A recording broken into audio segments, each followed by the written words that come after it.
Bismillahirrahmanirrahim. Assalamualaikum warahmatullahi wabarakatuh. Selamat pagi anak-anak, apa kabarnya? Untuk hari ini semoga kalian sehat walafiat dan diberkahi oleh Allah Subhanahu wa taala. Pada pertemuan kali ini kita akan membahas dan mempelajari tentang surah Al-Ikhlas dan Allah Maha Pencipta alam. Pada hari ini, yang pertama kita akan membahas surah Al-Ikhlas. Surat Al-Ikhlas itu berjumlah 4 ayat. Yang pertama, mari kita membaca bersama-sama. A'udzu billahi minasy syaithanir rajim. Bismillahirrahmanirrahim. Qul huwallahu ahad, Allahus samad, lam yalid wa lam yulad wa lam yakul lahu kufuwan ahad. Silakan diulang di rumah sebanyak 3 kali. Sebanyak 3 kali tidak masalah, karena insya Allah kalian akan lancar dalam membaca surat Al-Ikhlas. Selanjutnya kita akan membahas arti dari surat Al-Ikhlas. Yang pertama, Bismillahirrahmanirrahim. Qul huwallahu ahad. Qul huwallahu ahad. Katakanlah Allah itu Dia Maha Esa. Allah itu Maha Esa, karena di poin 1 ini hati-hati bahwa Allah itu Maha Esa. Poin yang pertama diambil dari ayat 1 itu. Dari poin ayat kedua yang berbunyi Allahus samad. Allahus samad itu adalah Allah tempat meminta segala sesuatu. Jadi di dunia ini ketika kamu meminta sesuatu, minta kepada Allah. Insya Allah nanti perantara pun bisa melawat manusia. Entah siapa nanti perantaranya, kita tidak tahu, karena kita hanya bisa meminta kepada Allah. Yang ketiga, lam yalid wa lam yulad. Poin dia di ayat ketiga bahwa Allah itu tidak diperanakan maupun beranak. Jadi Allah itu tidak bisa beranak maupun diperanakan. Itu poin yang di ayat ketiga. Di poin ayat keempat bahwa lam yalid wa lam yulad wa lam yakul lahu kufuwan ahad, bahwa tidak ada sesuatu yang dapat menyerupai Allah Subhanahu wa taala di muka bumi, baik itu manusia, hewan ataupun alam sekitar, tidak ada yang bisa menyamai serupa dengan Allah Subhanahu wa taala. Selanjutnya kita akan membahas bagaimana penciptaan alam semesta. Alam semesta ini diciptakan dalam periode 6 masa. Dulu manusia, jin, gunung dan lain-lain itu belum ada, karena Allah itu menciptakan dengan kekuatan dan kekuasaan Allah Subhanahu wa taala. Sebagaimana buktinya dalam surat Hud ayat ke-7 yang berbunyi A'udzu billahi minasy syaithanir rajim. Bismillahirrahmanirrahim. Wa huwal ladzi khalaqas samawati wal arda fi 6 ayyamin wa kana 'arshuhu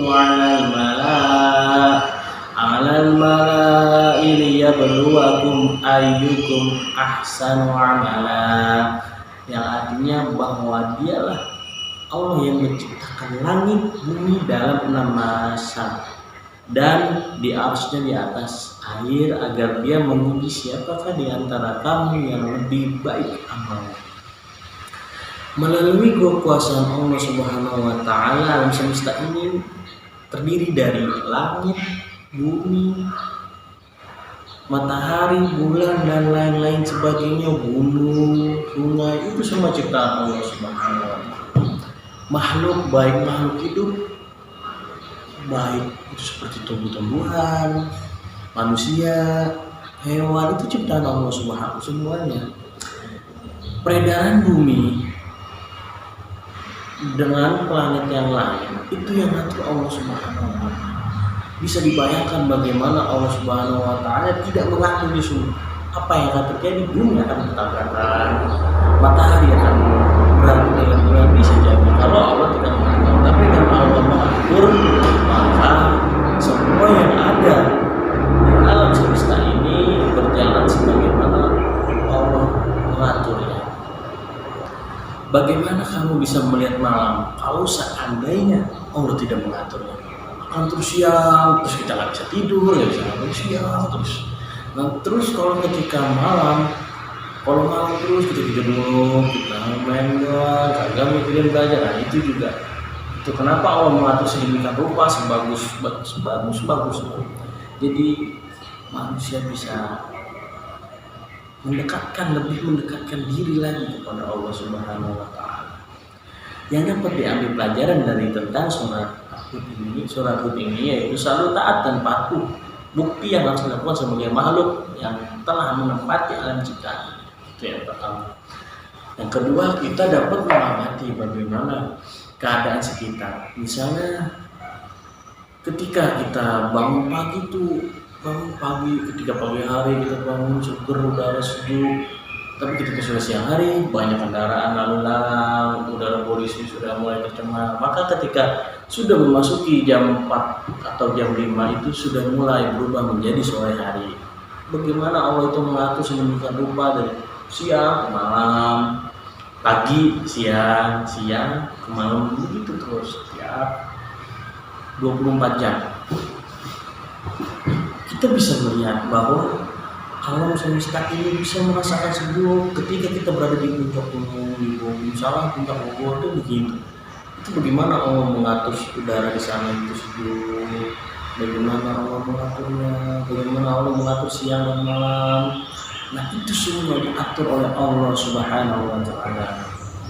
Oleh karena itu kita harus lebih dekat lagi kepada Allah Subhanahu wa taala, yaitu dengan cara menjalankan perintahnya dan menjalankan Allah Subhanahu wa taala. Ketika kita capek, kita bisa tidur, kita balik lagi mandi, segala itu yang ada yang akan kita lakukan. Selanjutnya, di antara anugerah Allah yang dapat kita nikmati dan syukuri adalah galaksi-galaksi yang menjaga kestabilan alam sampai pada batas yang waktu Allah tentukan. Jadi semua diatur oleh Allah Subhanahu wa taala, kapanpun dan dimanapun itu. Bumi dan planet lain terus berputar sesuai dengan pengaturan dari Allah. Untuk hari ini pelajarannya cukup sekian. Pesan dari Bapak hanya satu, belajarlah terus sampai kamu benar-benar Allah memanggil untuk menghadap Allah Subhanahu wa taala. Teruslah belajar. Di dalam dunia ini kalau kalian tidak mau belajar, maka kalian akan tertinggal oleh orang-orang yang sudah berusaha maksimal mungkin. Bukan berarti agama itu tidak penting, agama itu penting. Pelajaran agama kamu paham bisa, ketika kamu paham bisa diterapkan di sekolah maupun di masyarakat.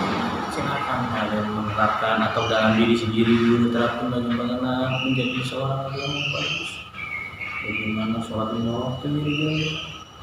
Pesan Bapak, sholatlah 5 waktu walau kadang memang berat. Itulah namanya ujian dari Allah Subhanahu wa taala. Kadang sholat itu diuji kita, bagaimana kita ngantuk nih, antar aja udah sholatnya. Nah itulah biasanya ujian kita dalam mau melaksanakan sholat. Misalnya kita mau melakukan kebaikan, udah ada yang ngomong, ya udah kalau bisa kita usahakan bagaimana melakukan baik berupa apapun terserah kalian, itu semampu kalian. Pesan dari Bapak. Cukup sekian pelajaran hari ini.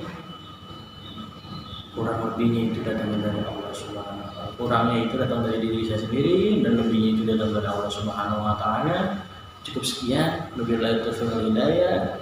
Wassalamualaikum warahmatullahi wabarakatuh.